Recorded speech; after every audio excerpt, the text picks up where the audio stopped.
Il y a un truc que j'adore faire concernant l'actualité en Belgique, c'est regarder la vision un peu ailleurs qu'on a des différentes nouvelles. Alors c'est assez compliqué parce que la Belgique est quand même un petit pays et on n'en parle pas forcément du coup tous les jours. Mais de temps en temps, il se passe des trucs assez gros pour que des médias, notamment français, en parlent. Et vous savez que moi je suis surtout Mediapart, et pour le coup, ils ont sorti un article qui tombe bien, parce que je ne savais pas trop quoi penser de tout ça, enfin j'ai mon opinion comme ça en tant que Belge, mais je serais ravi de lire cette opinion française un petit peu des mesures qui ont été jugées illégales, alors vous allez voir que c'est bien plus complexe, mais qui ont été jugées illégales en Belgique, les mesures contre la pandémie, j'y arriverai. On va lire ça, vous allez voir, c'est extrêmement intéressant. Et puis surtout, si vous êtes français, ça vous donnera probablement matière à réfléchir. Hop.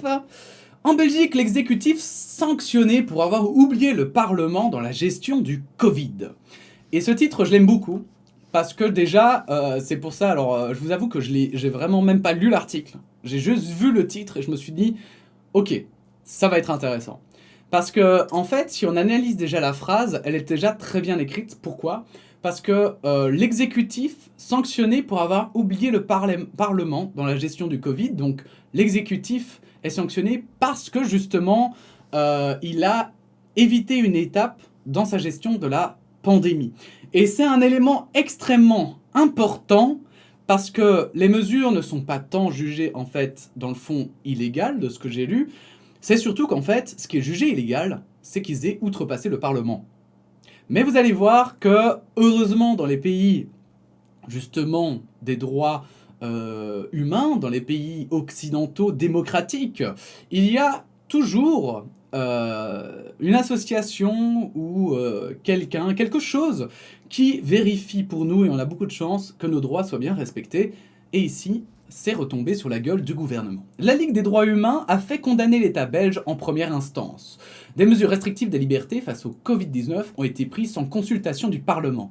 Une audience en appel doit débuter ce lundi à Bruxelles. Donc c'est en première instance, c'est très important parce que du coup, ça veut dire qu'ils vont faire appel et que donc le jugement est toujours en cours.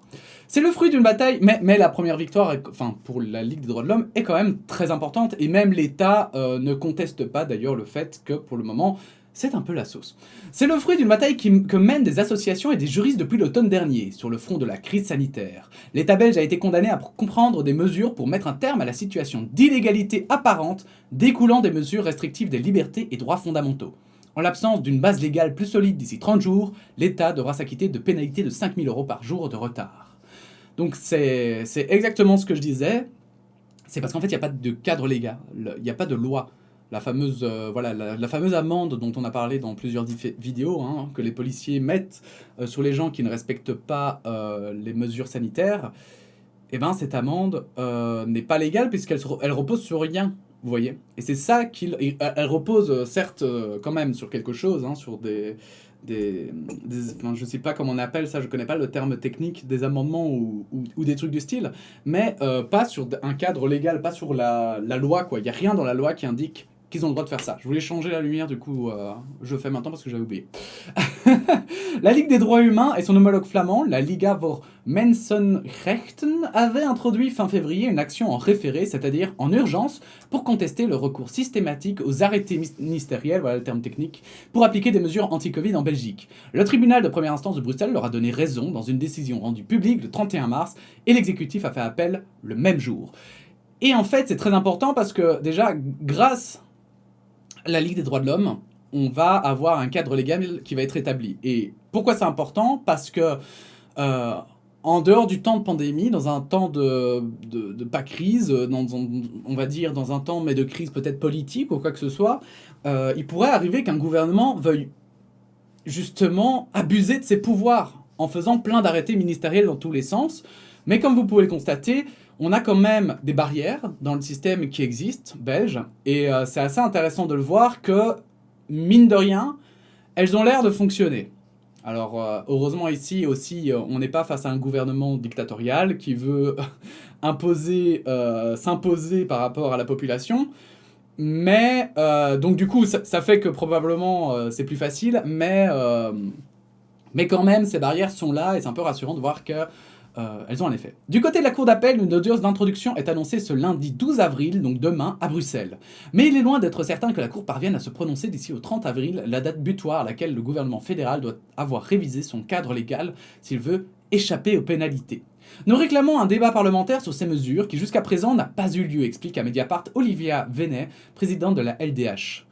À défaut d'une véritable base légale, le gouvernement détourne une loi de la fonction pour laquelle elle a été prévue, pour adopter des mesures extrêmement restrictives pour les droits et les libertés. Ce qui ne veut pas dire qu'elles ne sont pas en soi justifiées. Olivia Venet fait référence à la loi dite de sécurité civile, adoptée en 2007 dans la foulée d'une explosion de gaz meurtrière. Ce texte prévoit surtout les moyens à débloquer les heures et les jours suivant une catastrophe, tempête, accident nucléaire, etc. Et c'est vrai qu'en fait, à la toute base, hein, quand la pandémie s'est déclarée, en Belgique, ils se sont basés sur cette vieille loi de 2007, mais donc qui a été votée pour du court terme en fait, qui a été vue comme ok, c'est la méga merde, il y a une explosion atomique en Belgique, eh bien tout le monde reste chez soi et les gens ne peuvent plus sortir, il y a un couvre-feu, la police s'occupe de tout et tout. Donc voilà, c'est vraiment une loi d'extrême urgence, mais qui du coup n'est pas adaptée à une pandémie qui dure pendant 1 an et demi, 2 ans quoi, voire même plus. Donc pour le coup, maintenant, il faut repenser à une base légale qui n'est pas là. Et comme elle le dit très bien, c'est pas parce qu'elle n'est pas là que ce n'est pas justifié, mais c'est au Parlement de la justifier, c'est pas au gouvernement. Le gouvernement, je vous rappelle, un gouvernement propose des lois, mais après c'est le Parlement qui les vote, ces lois, et pas l'inverse. donc, donc du coup, c'est pour ça que c'est très important qu'il y ait une base légale qui soit décidée. Dès le début de la pandémie, le gouvernement fédéral belge s'est trouvé dans une situation bancale. L'exécutif intérimaire de la libérale Sophie Wilmès, constitué depuis octobre 2019, mais minoritaire à la Chambre, a reçu en mars 2020 les pouvoirs spéciaux. Avec ces pouvoirs spéciaux, le gouvernement devient autorisé à agir comme un législateur. Le Parlement va passer a posteriori pour vérifier le travail qui a été fait et s'approprier ce qui a été fait en urgence par le gouvernement, explique Vincent Lefebvre, juriste au CRISP, un centre de recherche de référence dans le Royaume. L'exécutif belge a par exemple pris des arrêtés de pouvoirs spéciaux pour décider du fonctionnement de la justice ou des prisons durant le premier confinement. Et ça c'est intéressant, moi ça je savais pas du tout que ça avait marché comme ça. Je savais pas que le Parlement avait vérifié a posteriori le travail effectué et je savais pas qu'avec ses pouvoirs spéciaux, le gouvernement avait carrément le droit directement d'écrire des lois. C'est quand même assez particulier. Et j'espère quand même, parce que ces pouvoirs spéciaux, en majorité absolue, ça peut être tendu. Hein. Donc c'est important qu'il y ait quand même, autour de ça, quelque chose qui cadre ça. Parallèlement, le gouvernement a également recouru à des arrêtés ministériels. Le ministre de l'Intérieur édictait des règles en vertu de législation déjà existante qui lui donnent ce que l'on appelle un pouvoir de police, poursuit Vincent Lefebvre. Lefebvre ou Lefebvre Lefebvre, ok. Les textes les plus restrictifs en matière de liberté individuelle ont été pris sur la base de ces arrêtés ministériels. Là où les choses se compliquent, c'est que le gouvernement, qui s'est formé depuis début octobre, de plein exercice, dirigé par le libéral flamand Alexander De Croo, donc de droite, n'a pas changé, centre-droit-droite, n'a pas changé de méthode. À défaut de pouvoirs spéciaux, il a continué à utiliser les arrêtés ministériels et à court-circuiter le Parlement fédéral. D'un bricolage initial hérité d'une situation politique instable, le gouvernement De Croo a tiré une règle générale pour la gestion de crise. Dans le Royaume, la critique de cette concentration des pouvoirs au bénéfice de l'exécutif est récurrente depuis des mois. L'automne dernier, des associations avaient déjà introduit des recours devant le Conseil d'État contre de mesures anti-Covid. Ce dernier les a toutes rejetées, estimant que le principe de proportionnalité comme le respect de la loi était garanti, avec une approche plus nuancée pour ce qui concerne l'exercice des cultes et la prostitution. Des juges ont aussi parfois refusé, à titre individuel, de confirmer des sanctions liées au non-respect de mesures corona, comme le non-port du masque, jugeant que les arrêtés ministériels qui prévoyaient ces sanctions étaient contraires à la Constitution. Donc voilà, c'est le bordel intégral. En fait, les juges sont pas non plus complètement stupides, donc ils savent que proportionnellement à la menace, ce qui est décidé par le gouvernement n'est pas problématique parce que c'est justifié. Mais la merde, c'est que c'est pas parce que c'est justifié que pour autant ils ont le droit de le faire. Parce que notre droit, c'est nous, êtres humains, qui l'écrivons, le droit, en l'occurrence des parlementaires que nous élisons. Et donc, le fait d'outrepasser le Parlement en inventant des lois qui n'existent pas, eh bien, c'est vraiment problématique d'un point de vue juridique. Et c'est ça en fait, et c'est là où les articles de journaux m'ont un petit peu agacé quand j'ai vu ça, et c'est pour ça que je voulais prendre vraiment beaucoup de recul avant de faire une vidéo sur le sujet, parce que illégal, c'est un bien grand mot, ce n'est pas que c'est illégal en fait, c'est que ce n'est pas réglementaire si vous préférez. C'est pas, l'État n'est pas totalement fautif en fait, sa faute, c'est qu'il n'a pas fait dans les règles de l'art, c'est-à-dire de les faire voter par le Parlement. Mais justement, en fait, et c'est ça qu'ils vont faire, c'est qu'ils vont essayer de voter, on va revenir dessus, mais une espèce de loi pandémie, hein, une loi donc qui cadrera bien tout ça, qui sera donc validée aussi par les parlementaires, qui pourront décider si oui ou non, enfin, quand commencent les pouvoirs spéciaux, quand ils terminent, quand est-ce que le gouvernement a le droit justement d'écrire la loi avec la bénédiction du Parlement ou pas. Enfin bon, bref, voilà, tous ces détails qui sont hyper importants. Le 10 février, le soir, le Standard ont publié une spectaculaire tribune signée par les trois associations d'avocats du pays qui fédèrent environ 18 500 membres. Elles y dénoncent une érosion de l'état de droit et la perte de légitimité des règles qu'elle entraîne. Sous la pression, le gouvernement d'Alexander De Croo, un alliage composé de pas moins de 4 courants politiques, socialistes, libéraux, écologistes et chrétiens-démocrates, donc il parle de 4 courants politiques, mais en réalité il y a 6 ou 7 partis, a fini par lancer le chantier d'une loi pandémie qui sera bien, elle, débattue au Parlement fédéral. C'est bien la pression que l'on a exercée en introduisant notre action en février qui a fait qu'ils ont bougé, se félicite Olivia Venet de la LDH. Alors, c'est à la fois vrai et en même temps, le gouvernement dit qu'il bossait dessus, et c'est vrai que cette loi de pandémie, ça fait longtemps que j'en entends parler. Donc à mon avis, c'est pas juste la Ligue des droits de l'homme, c'est que vraiment, là pour le coup, je pense que de manière générale, il y a un moment donné où les législateurs se sont bien rendus compte qu'ils n'allaient pas pouvoir continuer pendant longtemps à outrepasser le Parlement et qu'il fallait... parce qu'en plus, je ne sais pas, mais je me dis qu'avec le recul quand même, il y a un moment donné où tu dois te dire... Putain, là maintenant, ce que je fais, je pense que je le fais bien, peut-être, et je prends des mesures qui sont adaptées. Mais si un jour, on a un Hitler qui arrive au pouvoir, c'est la merde, quoi, s'il s'empare de cette loi. Sur le fond, rien ne dit que les mesures adoptées par les parlementaires en bout de course différeront fondamentalement de celles prises par des arrêtés ministériels. D'autant que le débat parlementaire risque d'être expédié si l'exécutif se fixe comme objectif de faire voter le texte d'ici à la date butoir du 30 avril. Je crois à la vertu de la transparence, insiste Olivia Venet. Aujourd'hui, il y a un côté monolithique avec lequel on impose ces mesures qui renforcent la non-adhésion des citoyens à ces mesures.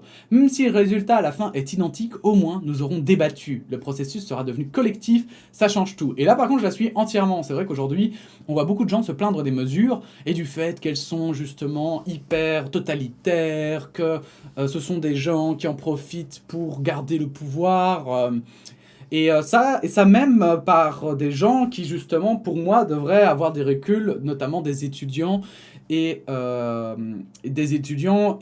justement des esprits critiques, mais qui, au lieu justement d'être critiques, en viennent à juste croire comme ça, enfin, à devenir un peu parano, en fait, un peu... Enfin, c'est mon opinion, hein, mais à devenir un peu parano, alors qu'en fait, quand on observe quand même, quand on observe un petit peu les chiffres, quand on observe un petit peu ce que disent les experts, qui parfois ont fait 10 ans d'études quand même dans le domaine, ou des trucs comme ça, on se dit, bah c'est vrai que quand on remet en question, c'est vrai que, bon, les mesures anti-Covid vont peut-être nous sauver la vie, et vont peut-être nous faire passer 2 ans avec le Covid, au lieu de nous en faire passer 10.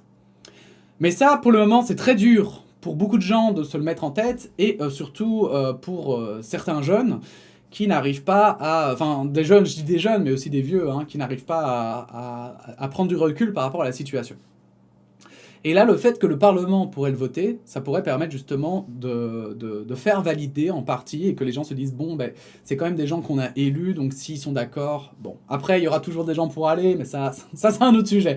Elle prend pour exemple l'une des mesures Corona les plus récentes, le fait que les voyageurs qui se rendent en train de Bruxelles à destination du front de mer doivent obligatoirement s'asseoir côté fenêtre. Et c'est ça, ouais, ça c'est... Ouf. Ça, je me rappelle, c'est sorti, et notamment, petit coucou d'ailleurs aux bonnes questions qui avaient retweeté ça, parce que je l'ai vu, je me suis dit, mais putain. C'est vrai que c'est ça, pour le coup, la communication du gouvernement est parfois dramatique, et c'est vrai que du coup, on se pose la question, mais pourquoi ils font ça? Et on n'a pas de réponse, si ce n'est qu'ils disent, mais oui, on a vu des experts et ils disent qu'il faut le faire. Ok, mais c'est bien, mais ce serait bien d'avoir un peu plus de détails, quoi. Tout le monde s'est dit, tiens, c'est curieux, c'est peut-être une bonne idée, mais ça nous a surtout fait rire, voilà. Et c'est très bien résumé. En l'état, je n'ai pas d'avis, mais on a le droit, en tant que citoyen, d'en débattre et de comprendre. De là à faire un lien entre cette concentration des pouvoirs dans les mains de l'exécutif et des rassemblements de jeunes épuisés par le respect des mesures, à l'instar de la boum du bois de la Cambre, à Bruxelles, où s'étaient retrouvés des milliers de jeunes début avril, le juriste Vincent Lefebvre commente. D'un point de vue scientifique, cela n'est pas possible à établir, mais il est certain qu'une situation qui n'est pas sécurisée sur le plan juridique a des répercussions politiques et sociales. Et il est évident que la décision de justice du 31 mars ne va pas susciter davantage d'adhésion envers les mesures. Si cette décision a été saluée par de nombreux parlementaires en séance, y compris par des membres de formation au gouvernement, les chefs de parti, eux, sont restés bien silencieux, y compris du côté du PS, Parti Socialiste donc de gauche, ou des colos, parti de centre-gauche, des formations en théorie plus sensibles à ces enjeux de séparation des pouvoirs. Le ministre de la Santé, Frank Vandenbroek, s'est dit, lui, Frank Vandenbroek, si je dis pas conneries, il est au PS ou à la SPA. SPA peut-être? SPA, je crois. SPA, donc en tout cas, il est de gauche. Il est de gauche. C'est dit, lui, pas impressionné par la décision, ce qui fait dire à Olivia Venet, mais que le ministre ne soit pas impressionné, on s'en moque. L'important, c'est qu'un ministre respecte une décision de justice, c'est tout ce que l'on demande. Moi aussi, quand j'ai entendu ce pas impressionné, j'étais en mode, mais mec, c'est pas ce que les gens te disent, c'est pas ce que la justice essaye de te dire. Ils essayent pas de faire les gros bras, c'est pas ils font pas un match... C'est pas un bras de fer en fait, ça n'a rien à voir. En fait, le truc, c'est que c'est pas que tu dois pas être impressionné en fait. Tu dois saluer le fait que la justice fonctionne correctement, ça c'est déjà cool en temps de pandémie. Et puis ensuite, tu dois dire, bah écoutez, on va respecter cette décision et on va faire des lois quoi. Voilà, on va faire voter des lois au Parlement et puis c'est tout. Et en plus, le Parlement, c'est vrai, est pour le moment très ouvert, puisque quand même les élus vivent. Les élus vivent dans le même pays, et donc sont au courant quand même qu'il y a une pandémie mondiale, donc ils sont plutôt enclins à voter les lois qu'ils veulent faire passer, quoi. Cet épisode belge n'est pas sans rappeler la décision d'un tribunal de La Haye aux Pays-Bas qui avait, mi-février, exigé la levée du couvre-feu considéré comme une violation profonde du droit à la liberté de mouvement et à la vie privée. Mais une cour d'appel avait, le même jour, suspendu cette décision. On entend parler de dictature sanitaire, mais c'est un signe de vitalité démocratique de pouvoir contester des mesures prises par des pouvoirs exécutifs devant des juges indépendants et dont les décisions sont respectées, relève Vincent Lefebvre. Olivia Venet, de son côté, observe une tendance à la concentration des pouvoirs au-delà de la seule Belgique, alors que les députés français ont adopté en février une nouvelle loi de prorogation de l'état d'urgence sanitaire en vigueur depuis octobre 2020. La crise ne fait que révéler et intensifier un problème que l'on connaissait déjà. Ce sont les exécutifs qui ont la main sur les décisions importantes, alors même qu'ils ne jouissent pas de la même légitimité qu'un parlement. Le gros risque que je vois, c'est que ces pratiques perdurent encore bien après la crise. Et en effet, on l'a vu notamment avec l'Amérique, où le président a encore plus de pouvoir qu'en France.